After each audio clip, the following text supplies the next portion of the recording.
Shalom. Renungan kali ini berjudul Pintu Masuk Menuju Hikmat Terpendam dan Demonstrasi Tertinggi Kasih Allah. Bagian keempat oleh Evangelis Lokamanya Prawiro. Alasan kelima salib harus disimpan dalam pusat kehidupan kita karena pintu masuk menuju hikmat tersembunyi Allah. Kita mengacu pada 1 Korintus 2 ayat 4, di mana Paulus menyatakan bahwa kita tidak bergantung pada hikmat manusia atau hikmat dunia. Dalam ayat 6, Paulus mendiskusikan berbagai jenis hikmat. Sesungguhnya demikian kami memberitakan hikmat di kalangan mereka yang telah matang, yaitu hikmat yang bukan dari dunia ini, dan yang bukan dari penguasa-penguasa dunia ini, yaitu penguasa-penguasa yang akan ditiadakan. Tetapi yang kami beritakan ialah hikmat Allah yang tersembunyi dan rahasia, yang sebelum dunia dijadikan, telah disediakan Allah bagi kemuliaan kita. 1 Korintus 2 ayat 6 dan 7. Hal-hal dari Allah yang tidak bisa ditemukan dengan panca indera, dengan akal, atau dengan imajinasi. Paulus katakan pada kita dalam ayat 10, kepada kita Allah telah menyatakannya oleh Roh, sebab Roh menyelidiki segala sesuatu, bahkan hal-hal yang tersembunyi dalam diri Allah. Ketika kita datang melewati pintu salib, Roh Kudus mengungkapkan pada kita apa yang kita tidak pernah bisa temukan melalui pemikiran, melalui imajinasi, atau melalui spekulasi. Hikmat seperti ini datang hanya melalui pewahyuan. Satu-satunya titik jalan masuk yang Roh Kudus hormati adalah salib. Jika kita datang dengan dasar lain, Ia tidak tertarik. Namun ketika kita menjadikan salib sentral, Ia berkata, itu pribadi yang aku tertarik. Kita harus menjadikan sasaran dalam hidup kita aktivitas-aktivitas yang menarik Roh Kudus. Ketika Roh Kudus hadir, segala sesuatu berjalan baik. Untuk menarik Roh Kudus, kita perlu meninggikan Yesus dan memberitakan Kristus yang disalib. Ketika kita terlibat dalam aktivitas-aktivitas ini, Roh Kudus berkata, aku suka orang-orang ini. Aku merasa kerasan dengan mereka. Aku akan partisipasi dalam persekutuan itu, karena menyenangkan hatiku ketika Yesus ditinggikan. Ini kesaksian Paulus sendiri dalam mencari pewahyuan surgawi yang ia katakan dalam Filipi 3. Kesaksian yang ia katakan dalam ayat-ayat ini mengacu pada kehidupannya dalam Yudaisme dan warisannya sebagai orang agamawi Yahudi. Tetapi apa yang dahulu merupakan keuntungan bagiku, sekarang kuanggap rugi karena Kristus. Malahan segala sesuatu kuanggap rugi, karena pengenalan akan Kristus Yesus Tuhanku lebih mulia daripada semuanya.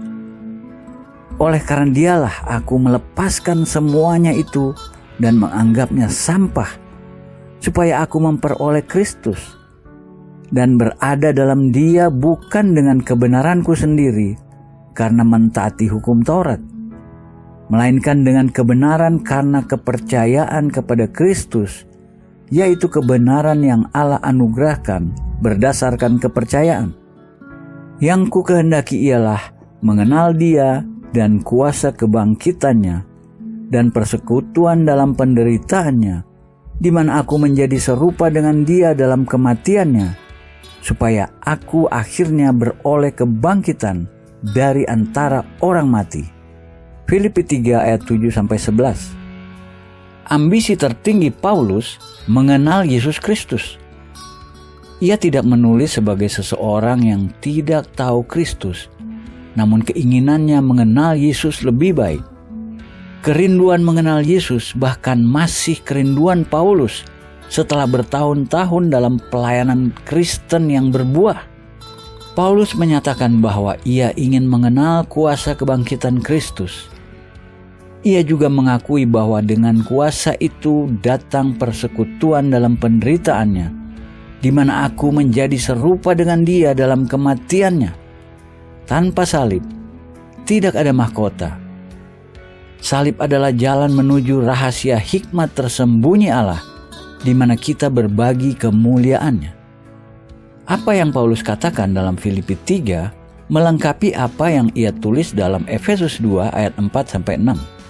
Tetapi Allah yang kaya dengan rahmat, oleh karena kasih-Nya yang besar, yang dilimpahkan kepada kita, telah menghidupkan kita bersama-sama dengan Kristus, sekalipun kita telah mati oleh kesalahan-kesalahan kita. Oleh kasih karunia, kamu diselamatkan. Dan di dalam Kristus Yesus, Ia telah membangkitkan kita juga dan memberikan tempat bersama-sama dengan Dia di sorga. Tujuan penebusan kita adalah untuk memampukan kita berada di tempat surgawi, duduk bersama dengan Kristus. Terjemahan Alkitab Weymouth berkata bahwa Allah sudah mentahtakan kita bersama Kristus. Lihat Efesus 2 ayat 6. Dalam arti tertentu, ketika kita datang pada salib, melalui penyaliban dan kematian Kristus, kita juga dihidupkan dengannya dan kebangkitannya bersamanya. Ini besar, namun bukan akhir, karena kita berhenti di takhta. Kita ditahtakan dengannya. Kita tidak sampai di sana dengan usaha kita sendiri. Hanya ketika kita masuk melalui salib, kita memiliki kualifikasi untuk ditahtakan. Gambaran serupa hikmat tersembunyi Allah dinyatakan dalam simbolisme tabernakel Musa. Dalam tabernakel ada 3 bidang. Cara setiap bidang dibedakan adalah dengan terang yang ada di dalamnya. Pertama, pelataran luar yang diterangi terang natural matahari, bulan, dan bintang-bintang. Dari pelataran luar, kita melangkah ke tabir pertama masuk ke tempat kudus. Di sini kita tidak berjalan dengan terang natural. Terang di tempat kudus diterangi oleh 7 cabang kaki dian emas yang dibakar dengan minyak zaitun. Kaki dian merepresentasi terang yang diinspirasi firman Allah dan diiluminasi oleh Roh Kudus. Meski demikian, tempat kudus bukan tujuan kita. Tabir pertama merepresentasi kebangkitan atau dibangkitkan dengan Kristus. Ini membutuhkan langkah iman, karena kita tidak berjalan dengan melihat, melainkan dengan iman dalam firman Allah. Lihat 2 Korintus 5 ayat 7. Setelah itu, kita melangkah melalui tabir kedua yang menandakan kenaikan. Tabir kedua adalah ruang Maha Kudus, tempat Allah bersemayam pada tabut perjanjian. Lihat Yesaya 37 ayat 16. Ini merepresentasi takhta surgawi.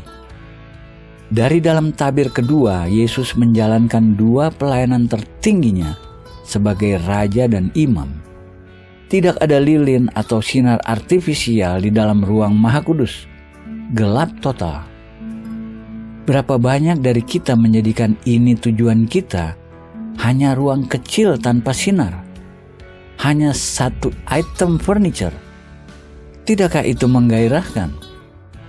Namun gambar dari tabernakel ini sangat jelas, karena lebih jauh kita berjalan dalam kehidupan Kristen, lebih sedikit perhatian kita dialihkan. Satu-satunya orang-orang yang akan berjalan melalui tabir kedua adalah mereka yang hanya ingin satu hal, Allah sendiri. Di dalam tabir kedua, jika kita memenuhi syarat-syaratnya, ada terang yang bukan natural atau artifisial. Kemuliaan Shekinah, hadirat Allah yang secara supernatural mengiluminasi segalanya. Ini rahasia, hikmat tersembunyi Allah. Kita tidak perlu melangkah melalui tabir kedua. Kita bisa berhenti dimanapun. Meski demikian, ada sesuatu dalam diri kita yang ingin naik lebih tinggi. Tempat di mana kita kehilangan segalanya kecuali Allah. Namun ketika kita memiliki Allah, kita memiliki segalanya. Ini klimaks Roma 8, di mana kita dipersatukan dengan Kristus dan tidak ada yang bisa memisahkan kita dari kasih-Nya. Paulus berkata, ia tidak peduli dengan hukum atau dengan warisannya dalam Yudaisme. Ia tidak peduli kehilangan hartanya. Tidak ada yang penting, karena semua yang ia inginkan berada di dalam tabir kedua. Seperti Paulus, kita ingin pewahyuan Yesus Kristus. Kita tidak ingin hanya teologi atau doktrin. Kita ingin pewahyuan intim pribadi Yesus. Itu satu-satunya realita yang bisa memuaskan sepenuhnya kerinduan jiwa kita. Satu-satunya jalan padanya adalah melalui salib. Sementara kita membaca kata-kata ini, mungkin ada yang menggerakkan hati kita. Mungkin ada kerinduan seperti yang Paulus ekspresikan untuk mengenal Yesus lebih intim. Kita mungkin memiliki kerinduan untuk melangkah ke dalam ruang Maha Kudus, berjalan melalui pintu masuk salib ke dalam hikmat tersembunyi Allah. Mungkin kita tidak mengerti semua implikasi yang kita rindukan, namun kita bisa mengekspresinya pada Tuhan dengan doa berikut. Tuhan Yesus, saya ingin melangkah lebih jauh bersama Engkau. Jika salib satu-satunya jalan untuk membawa saya ke sana, saya ingin pergi setinggi mungkin untuk ditakhtakan dengan Engkau di tempat surgawi. Terima kasih untuk salib sebagai jalan ke tempat rahasia tersembunyi-Mu. Tolong saya menemukan jalan saya kepada hikmat itu. Dalam nama Yesus. Amin. Alasan keenam dan terakhir kenapa kita tidak boleh mengizinkan salib disingkirkan dari posisi sentral kehidupan kita. Salib adalah demonstrasi kasih tertinggi Allah dan nilai kita di hatinya. Dalam Yohanes 15 ayat 13-14, Yesus berkata kepada murid-muridnya, tidak ada kasih yang lebih besar daripada kasih seorang yang memberikan nyawanya untuk sahabat-sahabatnya. Kamu adalah sahabatku, jikalau kamu berbuat apa yang kuperintahkan kepadamu. Demonstrasi tertinggi kasih seseorang untuk orang lain adalah keinginan memberi nyawanya untuk orang itu. Apa yang Yesus katakan pada murid-muridnya adalah ia sedang mendemonstrasikan kasih terbesar.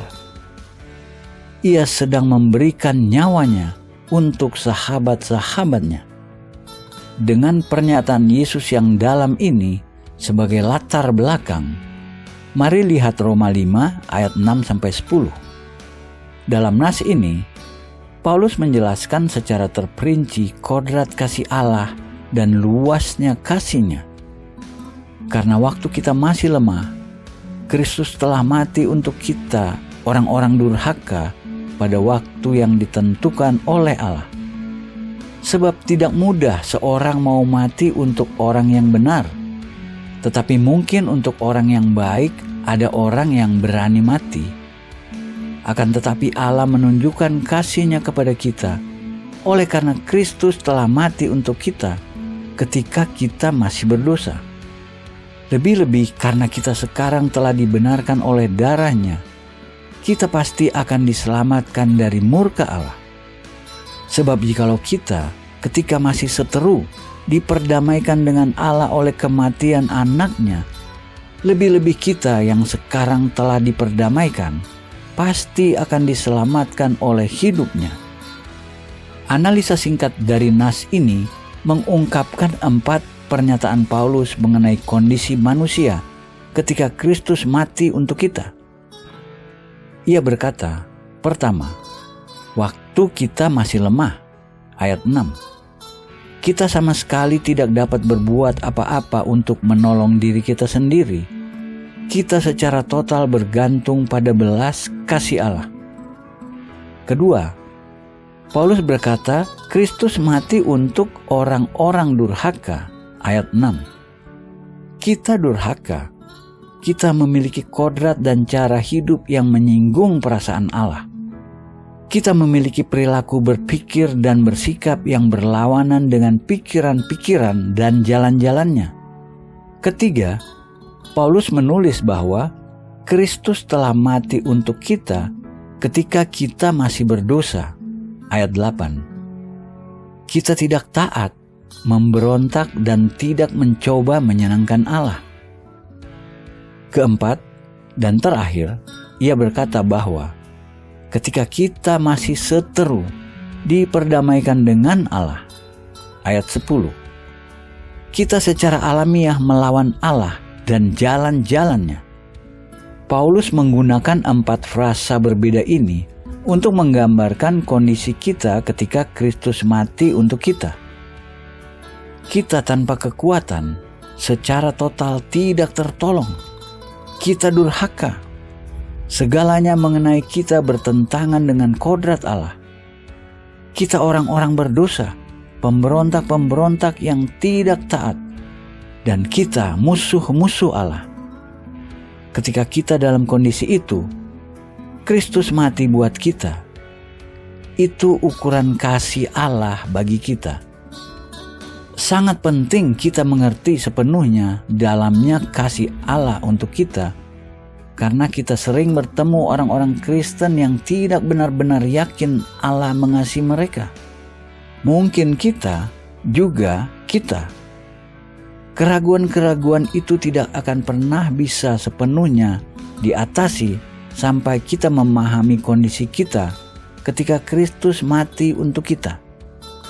Allah tidak akan membiarkan kita diperdamaikan dengannya dengan dasar apapun selain daripada apa yang Yesus sudah lakukan di salib. Kita mungkin mengandalkan pertolongan pendeta untuk jaminan agar kita benar-benar dikasihi Allah. Meski demikian, cepat atau lambat, Ia akan menyingkirkan semua sumber jaminan dari hidup kita. Kenapa? Karena Ia tidak mau kita mendasari pengertian kasih-Nya pada apapun, kecuali pengorbanan Yesus di salib. Pada masa-masa gelap, kita mungkin menemukan diri kita bertanya apa yang sedang terjadi dengan kita. Dalam masa-masa itu, Allah akan mengiluminasi hanya 1 poin sebagai petunjuk dalam kegelapan. Apa itu? Salib. Satu-satunya yang kita perlu tahu dalam keadaan-keadaan seperti itu. Masalah dengan banyak dari kita tahu terlalu banyak. Allah ingin membawa kita ke tempat di mana cukup bagi kita hanya tahu bahwa Kristus sudah mati untuk kita. Dalam Roma 8, berbicara besarnya kasih Allah, Paulus menulis, siapakah yang akan memisahkan kita dari kasih Kristus?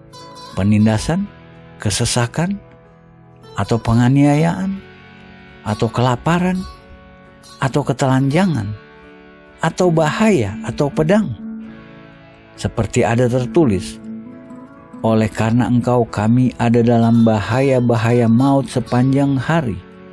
Kami telah dianggap sebagai domba-domba sembelihan. Roma 8 ayat 35-36. Kita perlu mencatat bahwa ketika ayat 36 berbicara mengenai domba-domba sembelihan, yang dimaksud adalah umat Allah. Saat ini ada banyak orang Kristen di berbagai bagian di bumi yang mengalami bentuk persekusi ini. Sebenarnya, tidak ada jaminan bahwa suatu hari kita tidak akan mengalami hal yang sama. Terlepas dari kenyataan ini, janji masih sama bagi mereka dan bagi kita. Kita tidak bisa dipisahkan dari kasih Yesus Kristus. Tetapi dalam semuanya itu kita lebih daripada orang-orang yang menang oleh Dia yang telah mengasihi kita.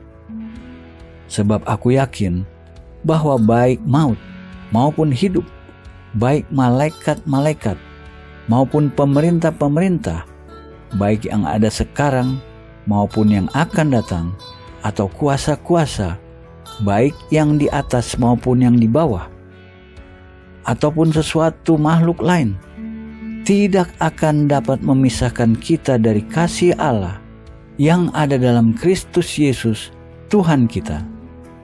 Roma 8 ayat 37-39. Ini klimaks atau puncak ziarah Roma, perjalanan spiritual Paulus yang membawa kita dalam 8 pasal pertama kitab Roma mencapai puncak dengan nas di atas. Klimaks itu kesatuan kekal, tak terpisahkan dengan Yesus Kristus, dibungkus sempurna dalam kasih-Nya untuk selama-lamanya. Salib bukan hanya demonstrasi kasih Allah untuk kita, juga demonstrasi nilai dan harga kita untuknya.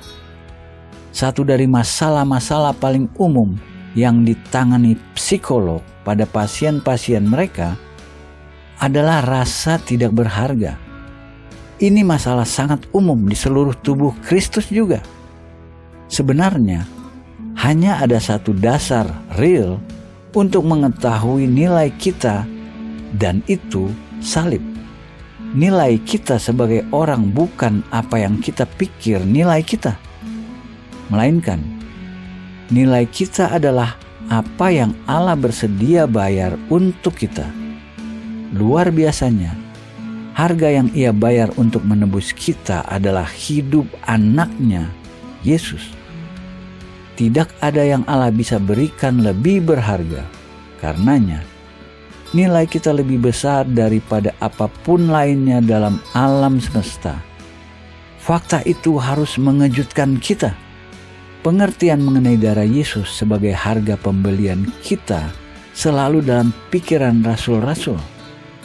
Dalam Kisah Para Rasul 20, Paulus berkata kepada penatua-penatua gereja di Efesus, "Karena itu jagalah dirimu dan jagalah seluruh kawanan, karena kamulah yang ditetapkan Roh Kudus menjadi penilik untuk menggembalakan jemaat Allah yang diperolehnya dengan darah Anak-Nya sendiri."